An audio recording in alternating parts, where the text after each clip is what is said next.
This is an oral history recording with Reggie Williams for the West Volusia County Historical Society.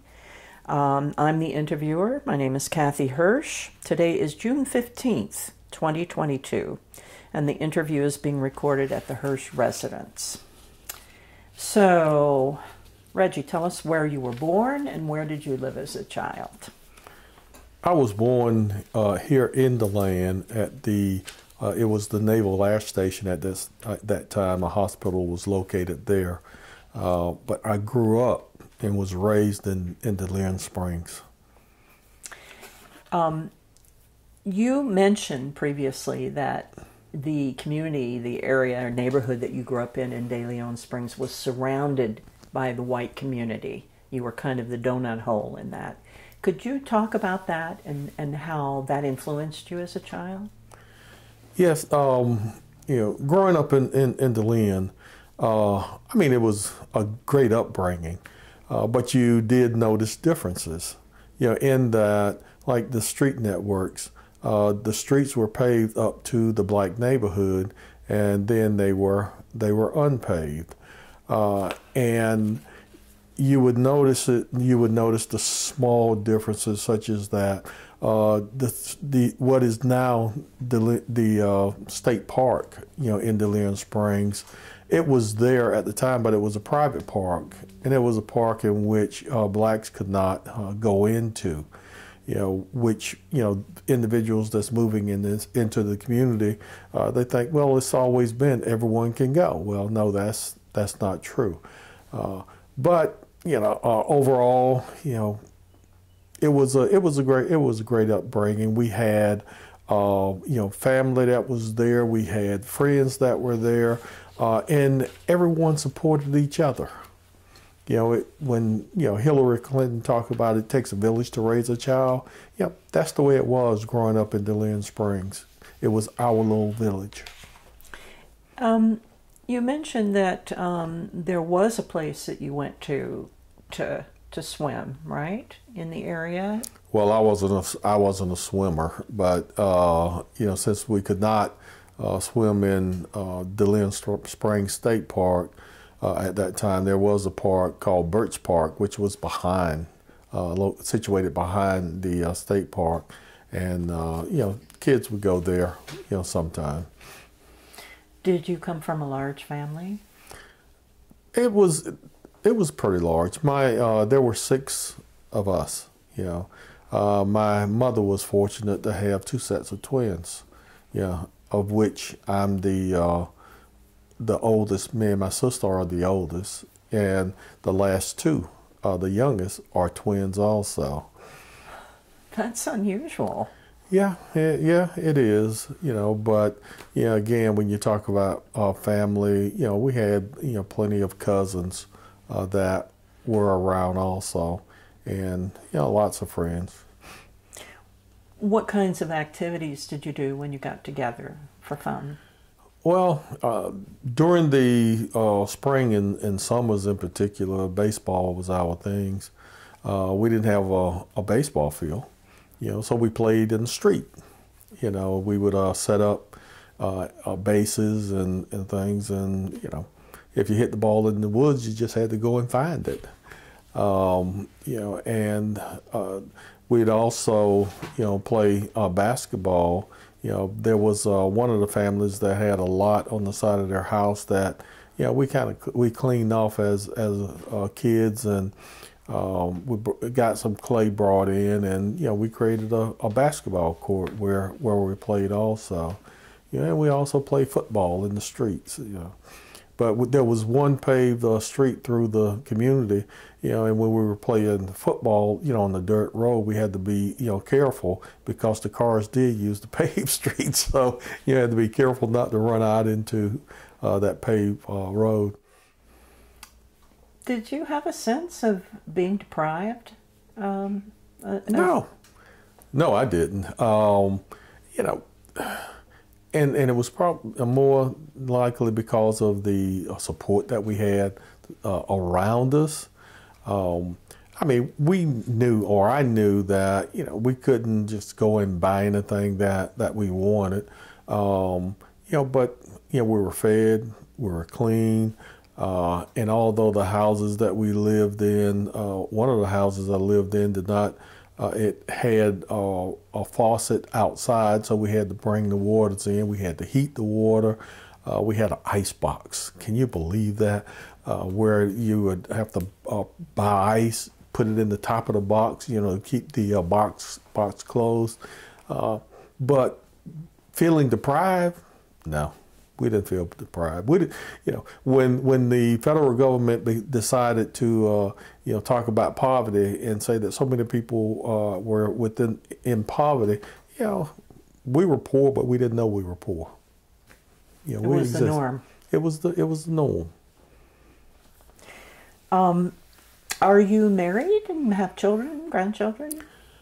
Oh yes, yes. I'm married. This is my second wife. My first wife unfortunately passed, some years back, and she had 2 children in which I adopted, and I had 1 son that was outside of that marriage. And with my second wife, she has a couple kids. So overall, second wife, 5 children. We have 11 grandkids, and going on, because one of my granddaughters is pregnant, we're going on our 9th great-grand. Do you get together regularly as with family reunions or whatever? Not as much. Now, that was one of the things when I was growing up that was, really a big part of the family, on the 4th of July and Christmas. Because I had uncles that were out of state. They would come either on the 4th or at Christmas time, and we would have, large family gatherings. With my first wife, her side of the family and mine, we would have family gatherings also, but not so much now, because as family began to pass away, that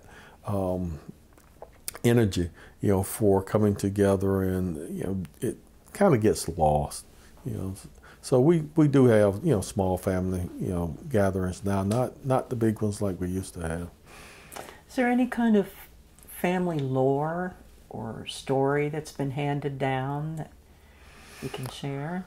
No, not really. No, not that I can think of.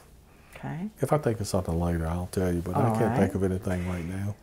So, what are some of your fondest memories growing up? Any special events or anything that strikes you immediately about your childhood that you want to share?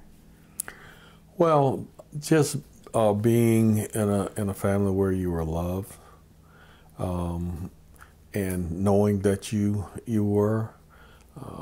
But my grandfather and my uncle, they were father figures for me. And my grandfather died when I was a teenager, and that was a great loss. But he taught me a lot of things as far as how to interact with people and be conscientious about working and following through on things. And my uncle also was very instrumental in helping me to learn and grow. As a matter of fact, when I when I was an adult, my uncle and I, and we're still close, he taught me a lot about the construction industry. Now, he was an individual that didn't have an education, but he could fix anything. He prepared pumps, he built houses, and he passed some of that on with me, because I would go and, as a young adult, I would help him with some of those tasks. So those are the kind of memories that are lasting, and what he taught me, I carried into my professional life, as I began it. So he was a mentor. Yes, yes. So what are some of the biggest changes that you've seen over the years? I think the, the greatest change has been just with computers. I think when I got into the my professional life, we used calculators, and one of the jobs that I had was at the East Central Florida Regional Planning Council, and I was in research, and I had this, large, it was like a computer-like, calculator. You would program it, for it to do calculations. And I think we call it the Crackberry, something like that, but I would sit there all day and as I worked, doing forecasts for housing, for population, all the different forecasts that we use, I used that machine. But as I grew and times moved on, we evolved from that to key punch, to using computers and, the big mainframe systems. And as my professional career evolved, especially when I was in county government was, the technology was through mainframes. But I had a young man that was on staff that learned about PCs, desktops. And he, came to me and we talked about it, and we started to utilize PCs. Let's talk about schools and the schools you attended and what your experiences were here. Well, I grew up at a time in which it was separate but equal. And although there was no equality, because actually in the schools, the books that we had, they were handed down. They were never new. But that's the way it was. I went to elementary school at Malloy Elementary in DeLeon Springs, and I learned in later years that it was one of the schools that was built. I think it was the Rosenwald Foundation, and it along with Colburn in Orange City, and which meant a lot because there was a lot of monies that that family had dedicated, to build schools around the South for blacks, and my elementary school happened to be one of those. When I left there, I went to Southwestern Junior Senior High in DeLand, and we were transported by bus every day. And there were times because the bus would come through the neighborhood and pick us up at the elementary school. And the time, depending on transportation, it's not always the same. So you get a little lackadaisical. And we had this path from my house to the elementary school, and so sometimes we just wait until the last moment. And when we hear the bus, because we had this a driver named Miss Charles, and she it was a stick shift bus, and she used to just break it down, bah, bah, bah, bah. And when we would hear it breaking down on a distant street, we take off and run through the path to catch the bus. It was kids. It was fun things that we did, and we got a little lazy sometimes too. But going to Southwestern Junior Senior High School, it was our world. The community gravitated around the school, and everything that we were exposed to and involved in the community, whether it was the land, and kids came from Lake Helen, they came from Enterprise, Osteen, from Seville, Pearson, Barbersville. All the black kids were transported into Southwestern Junior Senior High. So we got to develop friendships across, various communities. And one of my best friends, who is now, deceased, was from Seville. We met in the 7th grade, and we were, very close until he passed a couple years ago. But the school was our world, and once in a while I'm asked the question, well, did you go to DeLand? I say no. Well, why didn't you go? Well, I had the opportunity, to transfer over to DeLand High, in the 11th grade, but the reality was, I would have given up, that world, that involvement that I had at Southwestern, because I was involved in everything. I was in a leadership role at Southwestern, and to give that up, to go to DeLand High, to be a number, that wasn't me. And some of the highlights, we always look forward to homecoming, during the football season, and it was just a great time. We would build floats right there on campus, the week of the homecoming, and we would have the homecoming parade, and the band director, Mr. Middleton, he was really good with the band, and I mean, we had a great band. It was small, but it was great, and those are just some of the memories, And I got the opportunity there at Southwestern as a junior. The junior class president, which I was, always got the opportunity to lead the graduating class into the graduating assembly, and and I did that. I was a part of the honor society, the Negro Farmers of America, student council. I mean, I was very involved, so it leaves a lot of wonderful thoughts of what my life was in those early years, and I remember those things, and just. You talked about the shutting down of the school then after you'd gone on to Stetson. Could you tell us about your going to Stetson, and I think you created a protest, a march? Yes, my best friend and I, both of us, decided to go to Stetson, and our junior year, the school board decided that they were going to go to full integration. Well, what that meant here in Volusia County was that the high schools, our senior high school would be lost, and that occurred across the county.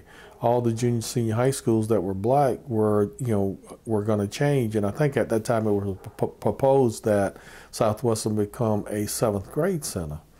Well, my friend and I, being at Stetson, got involved, and we actually encouraged the students to strike. Not only did we encourage them to strike and march, in protest, we developed a petition, that a local attorney worked with us to develop, and we got all the community of DeLand and all the black community and all across the western part of the county. We got folks to sign this petition, and we took the petition. I think it was the 5th District Court of Appeals, in Jacksonville. The appeals court didn't accept it. They said that we didn't have a stay, in that particular issue, but it meant that much to us. And the reason it was important to us was, the loss of all the history of the school. I mean, today, we talk about, well, where's the memorabilia? Where are the trophies and things? Where's all of this information, about this school? And we can't put our hands on it. But that was the underlying issue why we got into the fight and wanted to preserve the school so that that history would be preserved. So we got involved, in that issue because, it was about maintaining the history and the loss of the school and what effect that would have on the community. And as 19-year-old kids, we did not, we couldn't see into the future, but we had this sense that, you were going to lose it. And that's kind of where we are today. A lot of that history, we've got to try and, recapture. And one last thing about the school, particularly, we had a great baseball team. Early years it was football, but we had won the state championship for 2 consecutive years.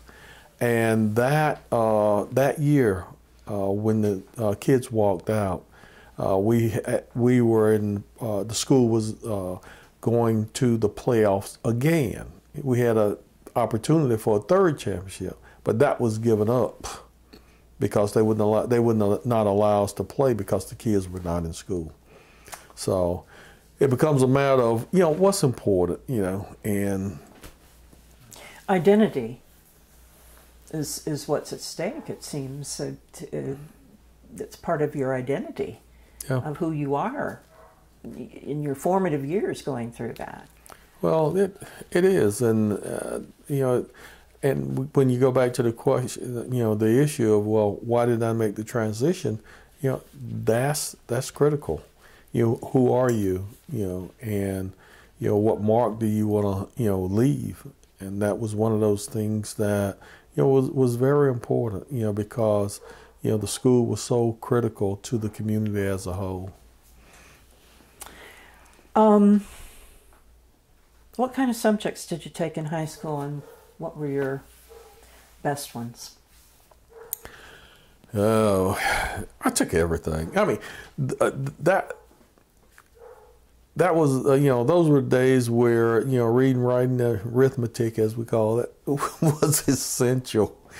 I mean, and I took all of the basic core classes. I mean, I took, algebra and, physical science and biology and history, American history and world history, Pretty much English, standard curriculum. the standard curriculum, and, my best subject was math.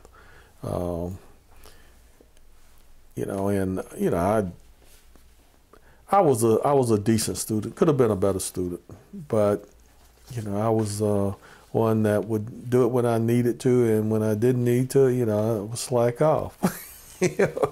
Like any other kid. You mentioned that you tutored. That one of the things that we did, especially with some of the kids that were slower, the teachers would use those that were ahead to help them out. I wouldn't say it was mentoring, but it was helping them with their study habits. Tutored them, and we did that. Did a lot of it across the school. So that made everyone, regardless of where you were on the academic scale, feel like you were a part. Teamwork. Oh yeah. What inventions do you think were outstanding when you were a kid, and what newer ones do you like? Inventions as a kid, I learned to use a slide rule. I probably could use it now, but we used the slide rule in math class sometimes, especially when we got into algebra and stuff, and in geometry, in particular. But the advent of the calculator, and that was after school, because even when I went to college, you couldn't use a calculator. But the kids today, they use them every day, and it was important for us to understand process, as part of our learning. And unfortunately, with the use of the technology, the kids don't know how you go from point A to B with anything. They just punch it in and say that So what I saw as being a change, as I got into late high school, going into college, the use of calculators, became more prevalent. Although in the classes that I took, we couldn't use them. You mentioned the Christmas parade in our previous talk. Yeah, the Christmas parade was the highlight for a lot of families. I mean, white and black, because everybody assembled.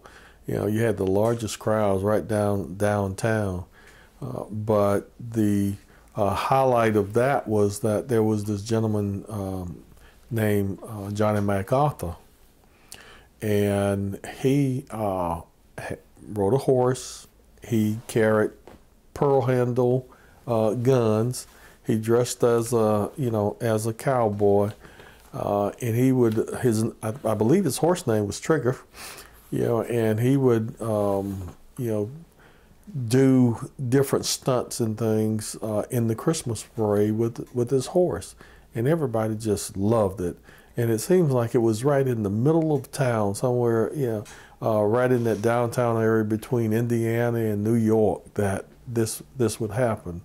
And also our high school band from Southwest Euclid Southwestern, they were always in the parade, and in the middle of town, that's where they would do their dance routines and things in band. So it would be nice to be able to recreate some of that, but the mentality is in our schools and how things transition now, it's not the same. But that's what we look forward to. They passed out candy, didn't they? Yeah, they used to maintain candy on the floats and throw it out as they pass. So that's a tradition that I think they still do. Is there a person who significantly influenced your life growing up? Like I said, the two individuals that had the most impact on me was my grandfather and my uncle. In the schooling environment, there was Matt Fair, who was a commissioner here in the city of DeLand, that had some influence, through our involvement in the National Farmers Association, and there were other teachers like Mrs. Dandridge and Mrs. Lee, that had some influence, and the influence there was to keep us focused on what we were supposed to be doing. If they found out that we were not following through on our classes or the class work like we were supposed to, particularly Mrs. Dandridge, she was my homeroom teacher, and she'd sit me down and get me straight. You need to do this. You need to catch up. So those were the people that had some influence. Tell us about your experience at Stetson. It was, my going to Stetson, for me was a mistake. And being a black kid coming out of a black environment, I didn't. That situation wasn't for me. I probably would have thrived better, at a historically black college, but that's not what I chose to do. Why did you choose Stetson? It was home. I had a cousin that had attended there and had graduated, so I was going to walk in his footsteps. But his mentality was different from mine, and some of the teaching methods and practices were totally different from what I was accustomed to, and I didn't adapt, very well. in the early years, I blamed the school, but then I realized, no, it wasn't the school. It was that I didn't adapt or adjust to what was going on at the school, because there were other blacks, like my best friend, that stayed there, and he graduated, which was a good thing.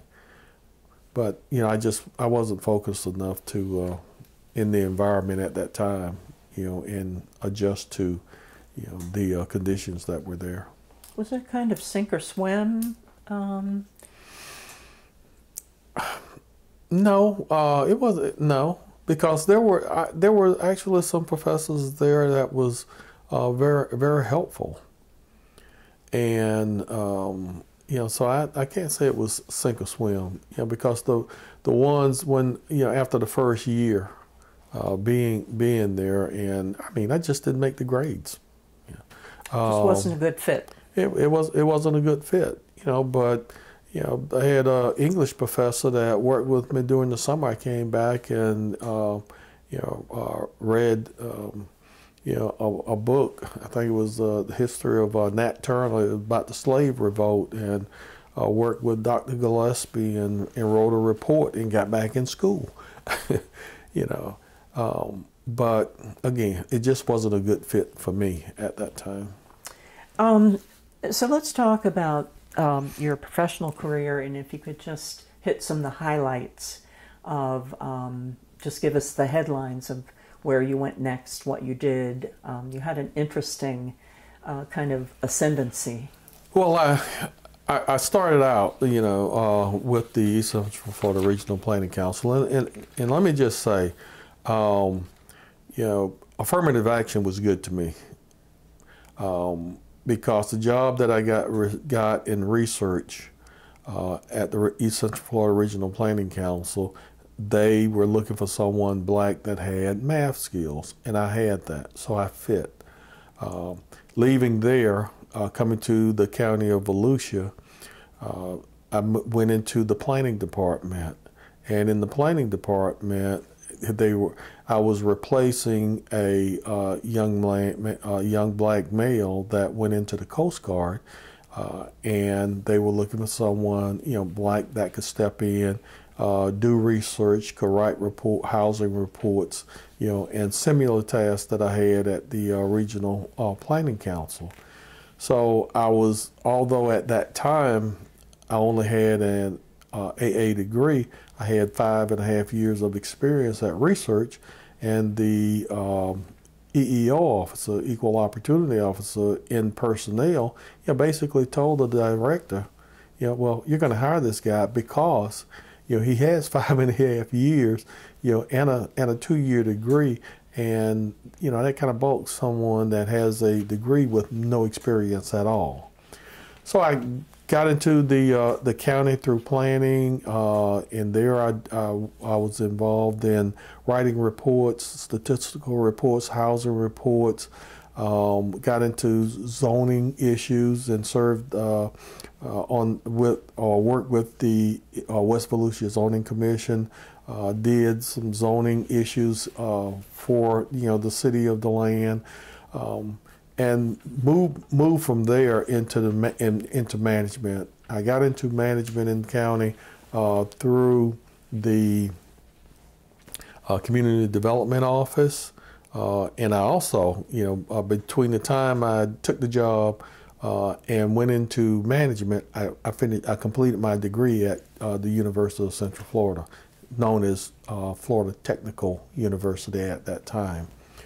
But I got into management through community development. I just ascended through the ranks. Took on the community development program, then the community development along with the community action agency.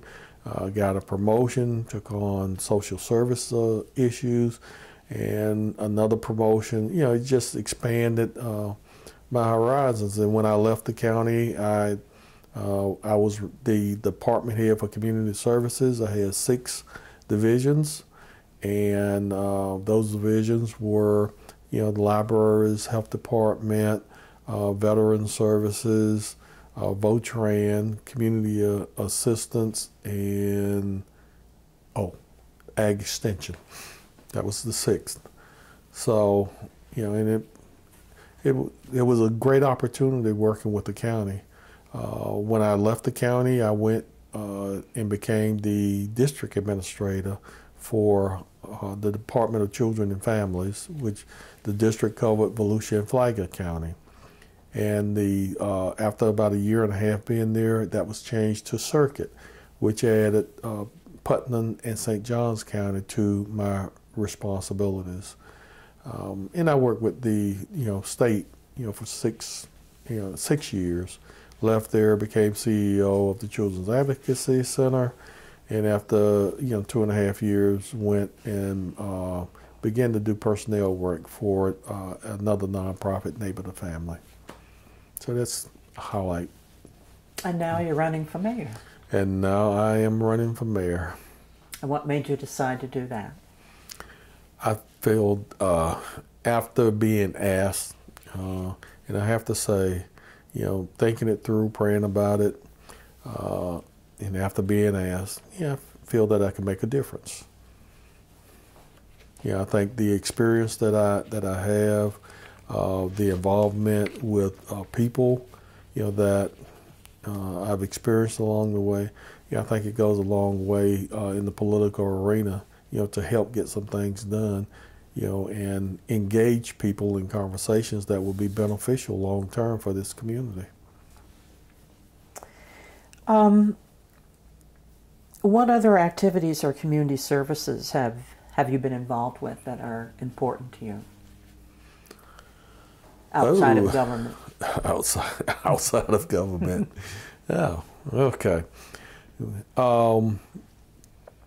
When the kids were young, I was very involved in youth sports activities. I coached Pop Warner football for 9 years.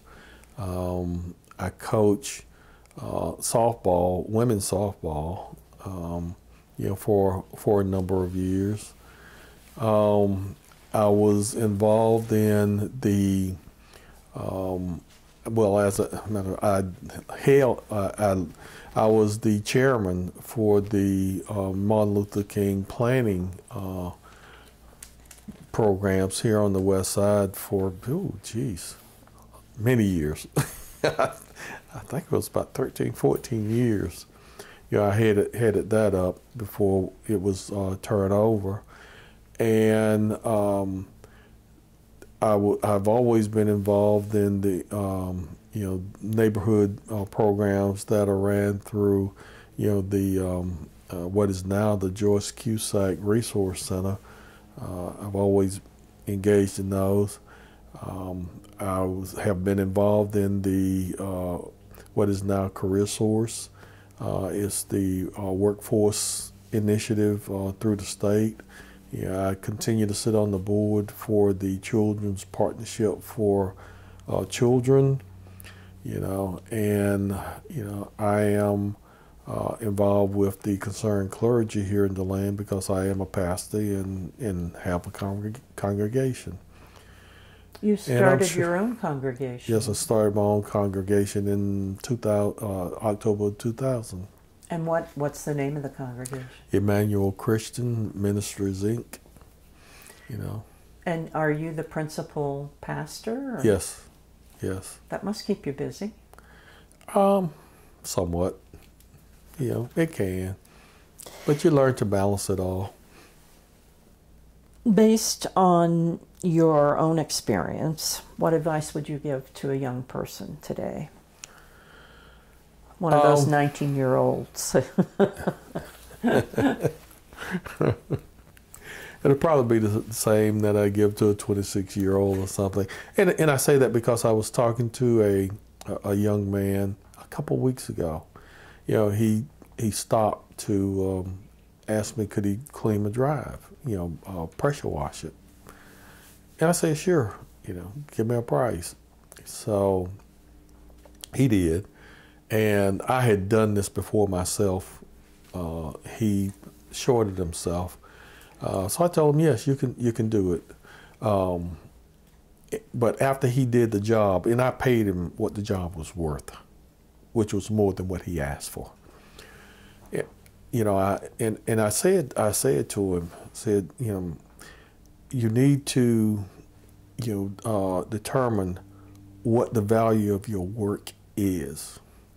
And regardless of who you're talking to, you know what it's worth. And you need to advise people that this is what it costs me to produce this product. And not back away from that. And if they don't want to pay, I say there's other individuals out there that will pay what it's worth. But you have to decide that for yourself. And don't let anyone cheat you out of what you're entitled to. And I also, told him, you need to, focus on what it is that you want with the business, how you develop that business, and keep moving in that direction, and don't allow anyone to change that. And so I would say the same thing to a 19-year-old that doesn't know where or what they would like to do. Find something that that's appealing to you. Focus on it and move forward. Don't allow anyone to change that. How would you like to be remembered? Just as someone that did the best he could for his family and the community. Because everything that I have ever done, it has never been about me. It has always been about helping others and doing what was best for my family. And where does that come from? From my family. A very loving family that, instilled those values in me.